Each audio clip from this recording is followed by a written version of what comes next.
Hi, this is Whitney Green, and my kid is right over here. Went out to brunch in Evanston, and we weren't, my daughter and I, we weren't asked to leave the establishment, and that has happened before. Not in like ever a completely 100%. Continue on North Lakeshore Drive for 8 miles. But like there were like 3 tables of people at brunch. God, I hate saying this stuff, but I hate thinking it and not being authentic about it. So here goes.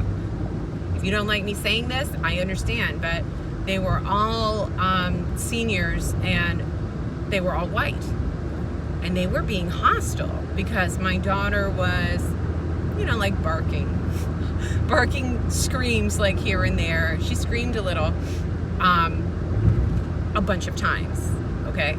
And like we were with my old philosophy professor, and this is his place. So I did kind of let these people shoo us out of the restaurant. I gave this one woman a look and a smile. Okay, so here are a couple of racial things that just came up over breakfast, okay? Because there are many, I believe, I have faith that there are many, many woke people of Caucasian individuals, many woke, incredible beings who happen to have, like a certain cultural and ethnic background, okay? Many woke white folks, okay? Many. And if it sounds like I'm complaining about how, racism is everywhere, I take responsibility, and I think it's important as a person of color, I think it's important as a woman, I take responsibility for the fact that, this is what I attract. And that I understand, and my goal is to raise my conscious awareness, my level of subconscious awareness, so that I am truly tuning in more to woke people of all backgrounds. I don't want to discriminate. I want to rise up in my consciousness. But for right now, it feels like I'm a lord in hell. Okay, with people, and I think that's how it is for lots of people who are awakening right now, a lot of millennials, okay, people, they're waking right now, but they're like at square one in establishing like a community. A lot of people are not as far along as I am, and I got, so, yeah, this guy came over, this older white dude, okay, he came over, and I see him, and it was like a snake smiling at me, it was hostile. So, but he was smiling the whole time, and his voice was controlled, so it was supposed to look like it had no hostility in it. For me, that's the most kind of hostile behavior there is, hostility that comes with a smile and a controlled tone of voice. That's sociopathy. That's like psychopathy. And my professor, he's white, okay? And when we left the restaurant, I felt I don't think he understood my perspective. I felt like he thought I should just understand. Of course, these people want me to take my child outside. So I had to point out, you know what? This man felt hostile, first of all, and these other people, they were being hostile, rolling their eyes, giving my daughter and myself looks, and so there's that, okay? And that sort of behavior is bad behavior. That's not honorable behavior. If somebody's child is loud for you, first and foremost, being mature means releasing your expectations and needs of what you need in your environment, okay? Releasing your violent response to the child, to the mother, all this blamey, shamey energy put on mothers. I'm not having it.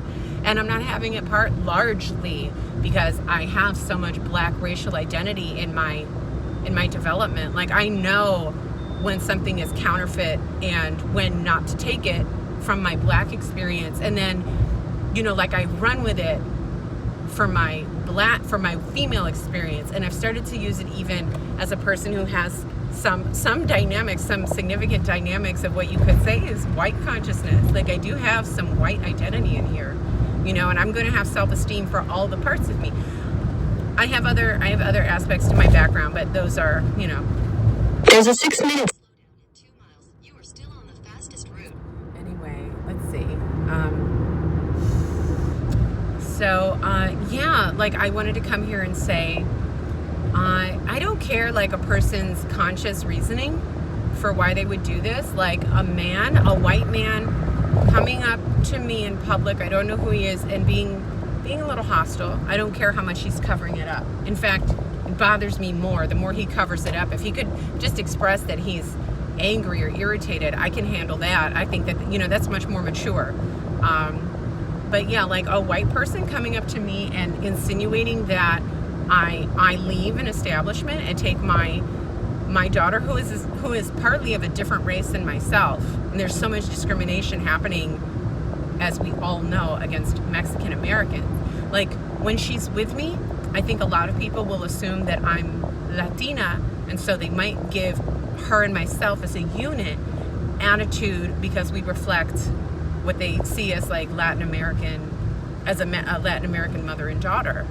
So their lack of patience, they're not treating us with like a certain level of like class, okay? Lacking a certain grace and class, because their standards for how they were going to treat me or treat us as a unit are maybe not as high, if that makes sense. When I tried to explain to our brunch partner, who I just love, that, see, for me, it's very multifaceted. And I wanted him to know that it's only ever been white individuals who would come up to me and like snarl at me and try to get me to take my daughter out of the establishment. Like screw me as a consumer off the top, like totally fuck me. And then like fuck her feelings completely. She's not a person to them worthy of consideration in that moment. I'm going to throw in here, and I mentioned this to the professor, I've caregiven for a paraplegic woman for, it was around 6 months, and that was my first job right out of college, actually. 5 months, okay, and I had a falling out with her mother over something racial. I did not lose that job over racial stuff, but this was a wealthy white woman who laughed at like my relationship pain and just said, well, you can't go home. She'd already given me permission to go home, and she had said some things to me like about how my dreams are ridiculous. That's not her exact language, but she had already been like snarky with me and all that. And then the last thing she told me was, well, you can't go home.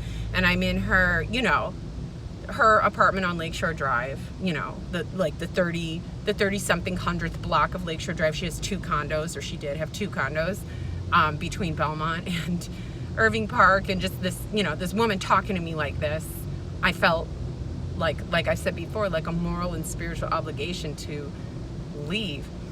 Not sure if I would necessarily leave that job now in that moment, because I would be able to articulate how inappropriate that was, and I would have the self-esteem to let her know, I don't think you understand how nasty that is when you talk to me that way. I think I'd be able to articulate it, and maybe there's at least a chance.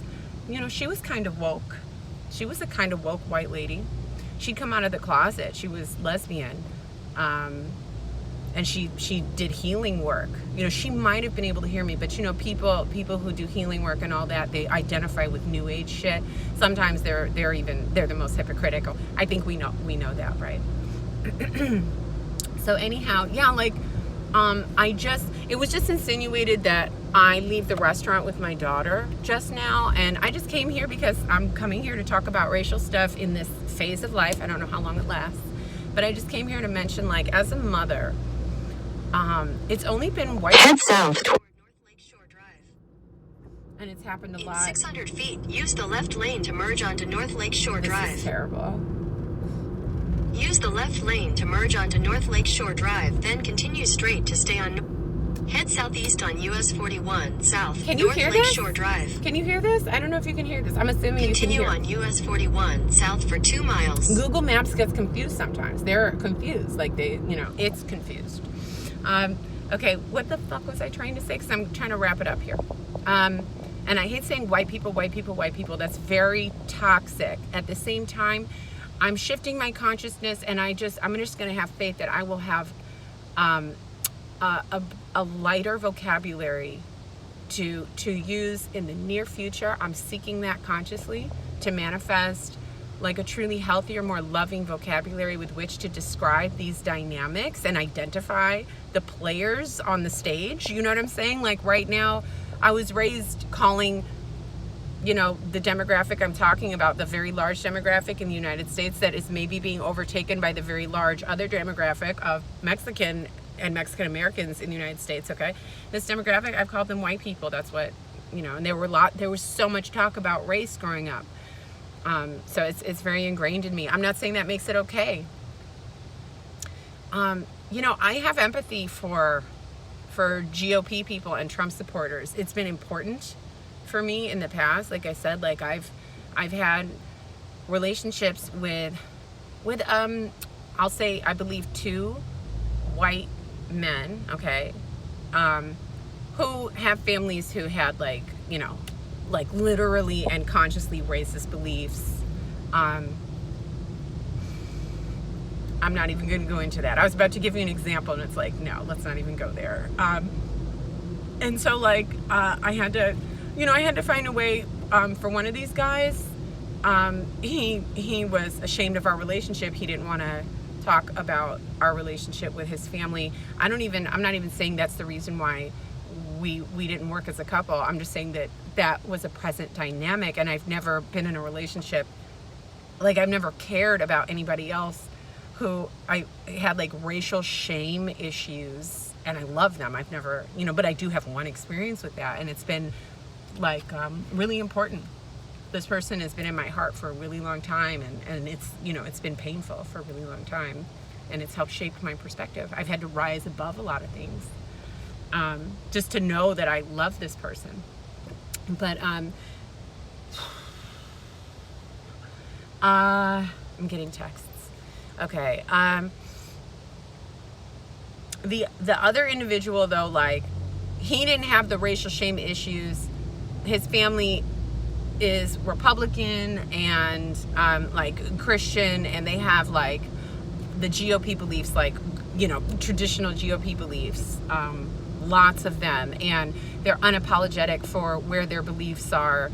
It could bring harm, to Black communities, to Latino communities, to impoverished communities,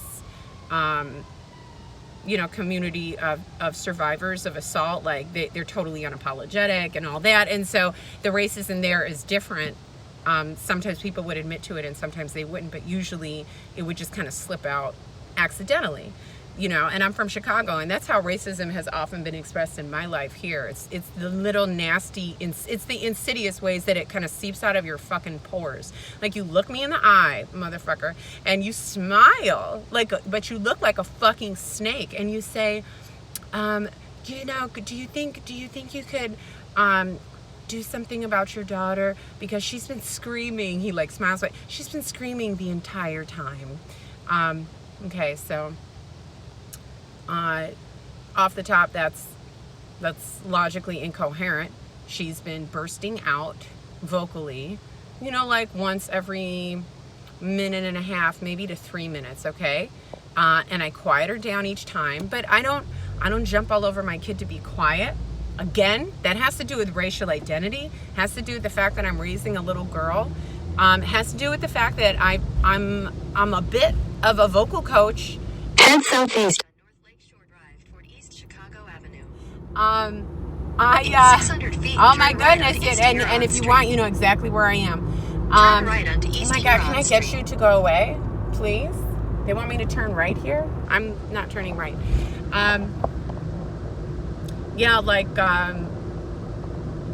I defend her right to sing. I defend her right In a quarter mile. whatever.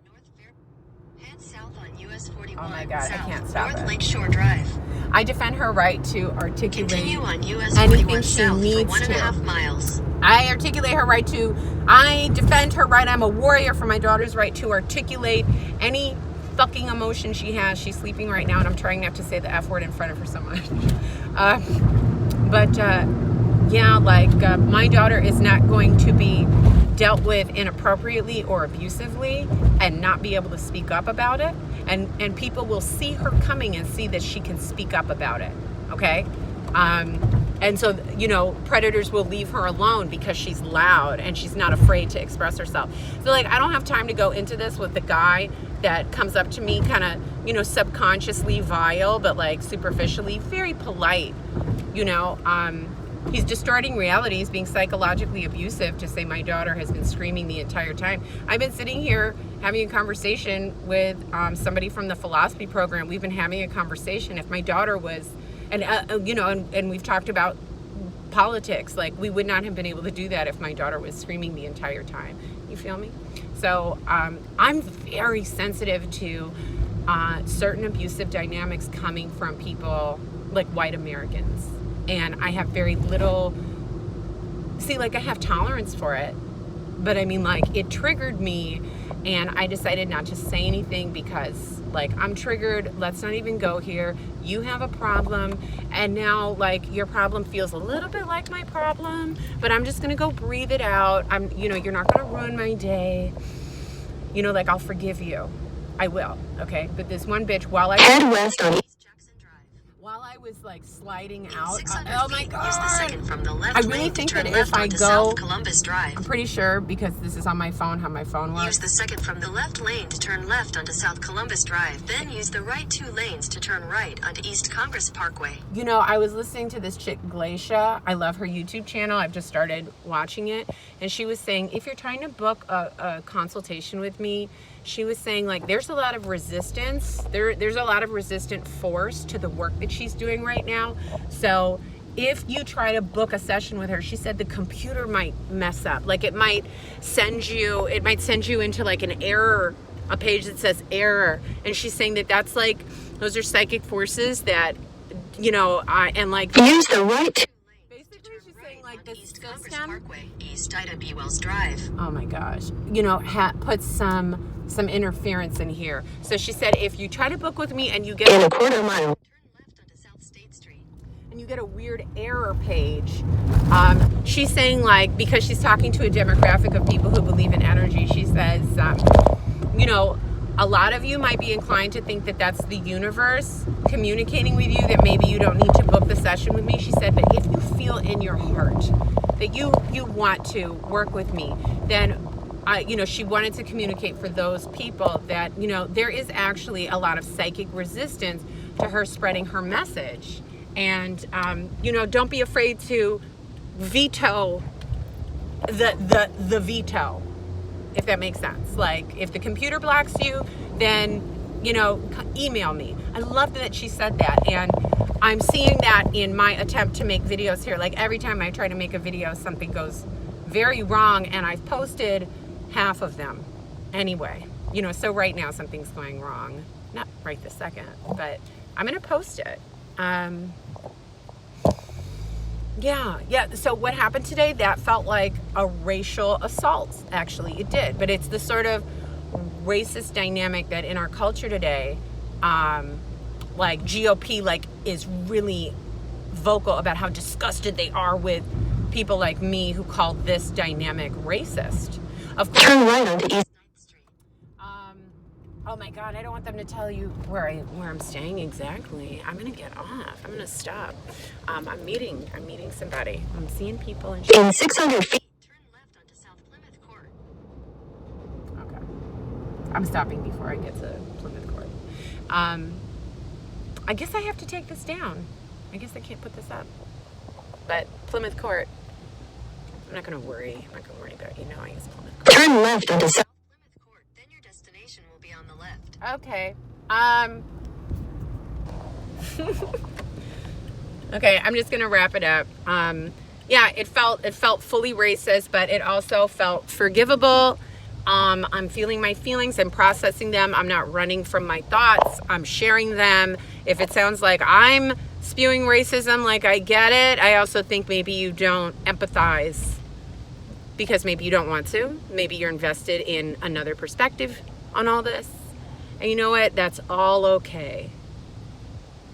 But yeah, part of what happens. Your destination is Felt racist, and yeah, things feel racist all the time, and it's pretty much always a subconscious dynamic that, like, I'm, you know, and I feel like biracial people must deal with this a lot. Like, it's a subconscious dynamic, and I'm just supposed to be polite and not say anything. Like there's this call for diplomacy for anybody who is biracial. We're supposed to be so fucking polite. And yeah, I'm not gonna let anybody bully me for racial stuff. I forgave these people today, but I thought about starting a little shit, and I just didn't want to embarrass my brunch guests. Okay, I didn't want to embarrass my daughter. Yada yada yada. So okay, later.